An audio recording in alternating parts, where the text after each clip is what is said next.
देखिए, आज पढ़ेंगे हम पृथ्वी की आंतरिक संरचना को जानने वाले स्रोत। पृथ्वी की आंतरिक संरचना को जानने वाले जो स्रोत हैं, कई भागों के अंतर बांटे गए हैं।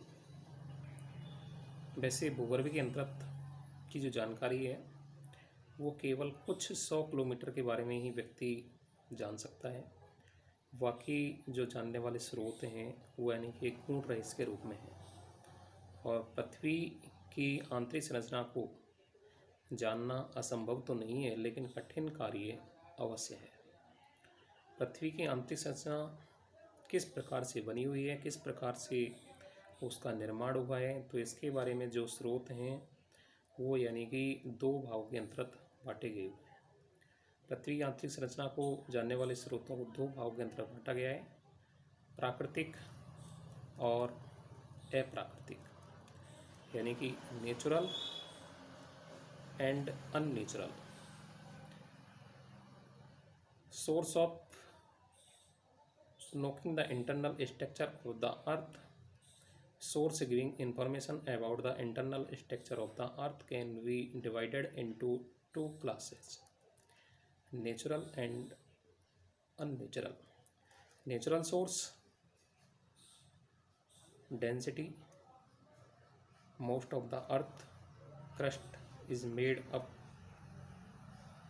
sedimentary rocks whose density is about 2.7 gram centimetre से to third below this. There are igneous rocks whose density is about 3 gm centimeter to 3 to 3.5 gram centimeter. The possible reason for the high density is that the interior of the earth is made of heavy materials like iron and nickel. Pressure increasing pressure on the inside of density of earth inner being concealed to be responsible, but is clear that modern experiments there is a limit of the each rock which cannot exceed a density no matter how much pressure. Why not overdo it too? Temperature: when moving to depth below the outer surface of the earth, the temperature increase by an average of 1 degree centigrade at a depth 32 meters, but the rate of increasing in temperature slow down with depth. The region for the earth of concealed of radioactive substance only in the upper layers of the earth. Natural source: under this, the evidence of volcanic eruptions and seismology is used to understand the structure of the earth. Earthquake या seismowaves. Seismowaves are mainly two types: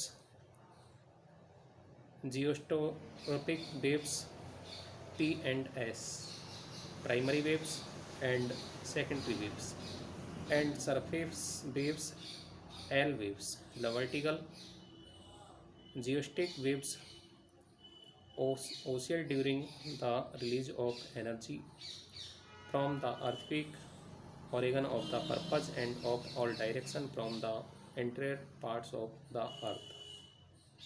Volcano eruptions. At the time of volcano eruption, large amount of the lava come out the interior of the earth. The source: most volcano of the depth 14 to 15 kilometer. Therefore the magma emitting from the volcano determines the internal structure of the earth. यानी कि पृथ्वी के बारे में, जो आंतरिक संरचना के बारे में जो जानने वाले स्रोत हैं, दो भाग के अंतर्गत हैं, प्राकृतिक और अप्राकृतिक, जिसमें अननेचुरल यानी कि घनत्व, जैसे अपन पृथ्वी के अंदर जाते हैं वैसे वैसे घनत्व बढ़ता हुआ जाता है। दूसरा है दबाव, कि जैसे अपन पृथ्वी के अंदर जाएंगे वैसे वैसे चट्टानों के अंदर दबाव भी बढ़ता हुआ चला जाएगा, और जैसे दबाव बढ़ेगा तो पृथ्वी की आंतरिक संरचनाएं वो ठोस होती हुई चली जाएगी।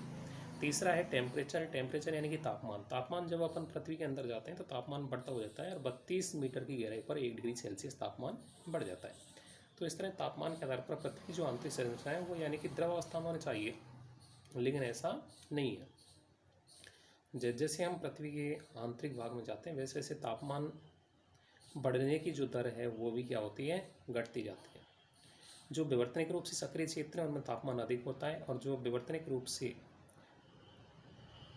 अस्थिर क्षेत्र हैं उनमें तापमान अधिक होता है, जबकि स्थिर क्षेत्र हैं उनके अंदर तापमान अपेक्षाकृत कम होता है। जहाँ भूगर्भिक हलचलें उत्पन्न होती रहती हैं वहाँ तापमान अधिक होता है, और जहाँ भूगर्भिक हलचलें नहीं होती हैं वहाँ तापमान अपेक्षाकृत कम पाया जाता है। तो इस तरह से यानी कि जो तापमान है, तापमान के आधार पर पृथ्वी की जो आंतरिक संरचना है वो भी ठोस अवस्था की अंतर्गत ही है, क्योंकि तापमान बढ़ने की जो दर है वो उसमें भी परिवर्तन होता है।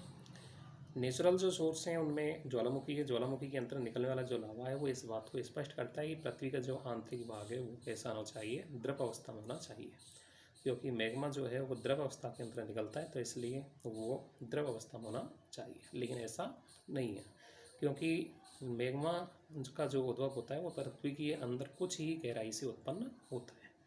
तो इस तरह से जबकि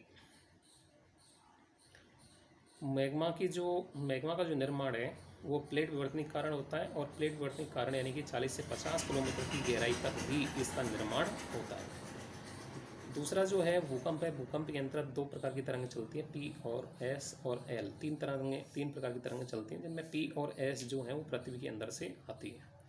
तो इस तरह से यानी कि पी और जो एस तरंगें हैं, primary wave and secondary wave जो हैं वो उनकी अलग अलग गति होती है, और अलग अलग गति के आधार पर ये गति करती हैं। तो इस तरह से अपन कह सकते हैं कि भूकंप विज्ञान जो है, भूकंप विज्ञान के अंतर्गत तीन प्रकार की तरंगें चलती हैं, जिनमें पी और एस ये दो तरंगें हैं वो पृथ्वी के अंदर से उत्पन्न होती हैं, और एल जो तरंगें हैं वो धरातल पर चलती हैं। तो इस तरह से इनकी जो गति होती है, इनकी गति भी भिन्न भिन्न होती है, जो कि इस बात को प्रमाणित करती है कि इस पृथ्वी की जो आंतरिक संरचना है वो अलग अलग चट्टानी पदार्थ के रूप में पाई जाती है। इनके अलावा पीजी और एसजी तरंगें भी पाई जाती हैं, जो कि पी और एस से भी इनकी गति भिन्न होती है। तो इस तरह से इनकी गति भी अलग अलग पाई जाती है। तो इसके बारे में भी अपन जान सकते हैं कि इसकी जो संरचना है वो भी अलग अलग पाई जाती है। तो इस तरह से हम पृथ्वी की आंतरिक संरचना को जान सकते हैं।